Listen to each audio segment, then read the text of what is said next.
Dr. Gilberto Largue Nunes. Muito bem-vindo ao seu quadro, Dr. Gilberto. Obrigado, André.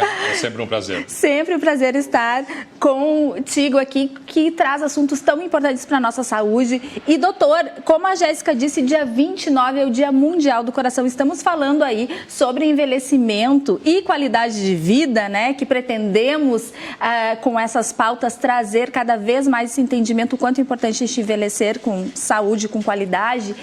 O coração é fundamental também para que a gente, né, possa envelhecer com saúde, os cuidados com o nosso coração. O que a gente tem aí para falar sobre o Dia Mundial do Coração, sendo que em Setembro Vermelho também é voltado para as doenças cardiológicas, Exatamente, né? André. O Setembro Vermelho foi designado para justamente ser um marco no sentido de esclarecimento à população sobre medidas de prevenção e reconhecimento das doenças cardiovasculares. O dia 29 de setembro foi instituído pela Federação Mundial do Coração como o Dia Mundial do Coração. Então, nesse dia, se pretende fazer um marco, né, de educação continuada das pessoas para justamente a gente poder dizer quais são as orientações atuais no sentido de se promover a saúde cardiovascular. E também, por outro lado, a importância do reconhecimento precoce dos sintomas e sinais das doenças do coração. Então, tudo isso para quê? Para a gente poder viver mais e, aproveitando também o que foi dito anteriormente, sobre se envelhecer com maior qualidade de vida, sem as sequelas que as doenças cardiovasculares podem deixar, se a gente não tomar atitudes de prevenção e também de tratamento precoce. Em termos de prevenção, doutor, o que a gente pode ressaltar aí?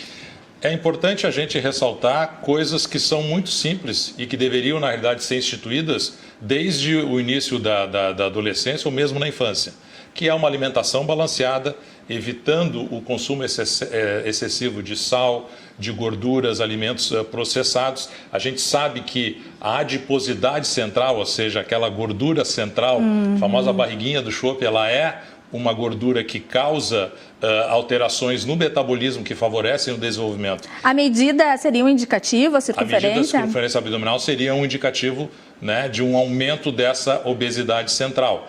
Além disso, fatores de risco bem conhecidos de todos, como o diabetes, a hipertensão, os níveis elevados de colesterol e especialmente o tabagismo, tudo isso são coisas que agem em conjunto e fazem com que, muitas vezes, mesmo pessoas jovens possam começar a sofrer de problemas cardiovasculares. A gente não pode esquecer que as doenças cardiovasculares são, no nosso país e no mundo, a principal causa de mortalidade. Nossa, doutor, acho bem importante que todo o quadro, todo o programa o senhor traga esse índice aqui, porque é realmente assustador. Eu acho assustador, alarmante demais. É assustador, nós já evoluímos muito, mas apesar de todos os avanços no tratamento das doenças cardíacas, por exemplo, ainda 200 mil brasileiros morrem todo ano de doenças cardiovasculares. Para você ter uma ideia, 30% da mortalidade anual de pessoas adultas no Brasil é por doenças cardiovasculares, contra, por exemplo, 16% de todos os tipos de câncer. Imagina, é muito, então, né, é uma população muito grande que está em risco e a nossa obrigação como profissionais da área de saúde é justamente alertar as pessoas sobre os hábitos que podem ser nocivos à nossa saúde e também ensinar como se comportar e como proceder se houver uma suspeita ou sintoma sugestivo de algum problema. E como reconhecer esses sintomas? Os sintomas cardiovasculares, eles normalmente estão relacionados à atividade física inicialmente. Então, se a pessoa começa a se sentir muito cansada, né, ou mesmo com falta de ar, por uma atividade física que ela faria normalmente como sem subir ter uma escada, talvez? Exatamente. De repente, a partir de um determinado momento, a pessoa começa a sentir um cansaço excessivo para subir um lance de escadas que ela fazia habitualmente sem nenhum sintoma. Ou, o mais típico ainda, é se começa a aparecer uma dor no peito, desencadeada por esforços físicos, que sugere a presença de uma obstrução na coronária. Esse sintoma é muito importante, mas também os outros sintomas correlacionados, porque eles podem indicar a presença de obstruções importantes nas artérias coronárias, que, se não reconhecidas, diagnosticadas e tratadas, podem levar ao grande vilão, né, em termos de mortalidade cardiovascular, que é o infarto agudo do miocárdio. Então, um resumo, doutor, para os cuidados de prevenção é o estilo de vida.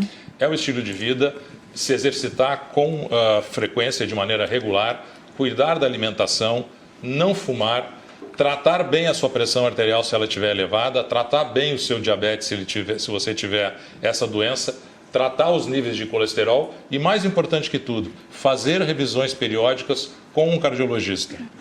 Doutor, ótimo. Temos pergunta também da nossa audiência aqui. Jéssica, o que a audiência pergunta? O pessoal quer saber aqui sobre justamente essa questão assim, de qual a idade que se começa a cuidar, assim, ou acompanhar, o acompanhamento, né?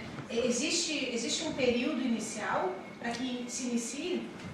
Cuidar da saúde, da nossa saúde, isso é uma coisa que tem que acontecer desde sempre. Mas se recomenda hoje em dia que se faça uma visita ao cardiologista nos homens acima dos 40 anos ou nas mulheres acima dos 50 anos ou se já estão na menopausa. Evidentemente que se a pessoa tiver uma história muito forte na família de doença cardiovascular, com infarto precoce em membros de primeiro grau ou morte súbita, ou se ela for portadora de diabetes, hipertensão ou colesterol alto, aí recomenda-se que essa avaliação seja feita mais precocemente, normalmente entre os 20 e os 30 anos. E dependendo do perfil de risco, evidentemente, ela vai ser repetida a períodos mais curtos ou mais prolongados. Ótimo. Temos mais perguntas, Jéssica?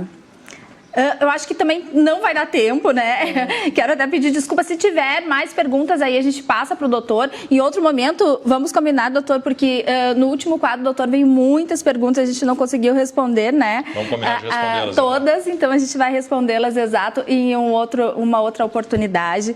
Doutor Gilberto, quero agradecer muito mais uma vez a sua presença aqui no Tudo por Você. Sempre digo, reforço, é muito importante mesmo todo esse conhecimento que o senhor nos passa e essa forma bem didática que o senhor consegue nos fazer aí entender os nossos cuidados que precisamos Eu tomar. que agradeço, Andréia, é grande o prazer e acho que é uma oportunidade para a gente poder conversar e esclarecer as pessoas sobre a importância da prevenção cardiovascular.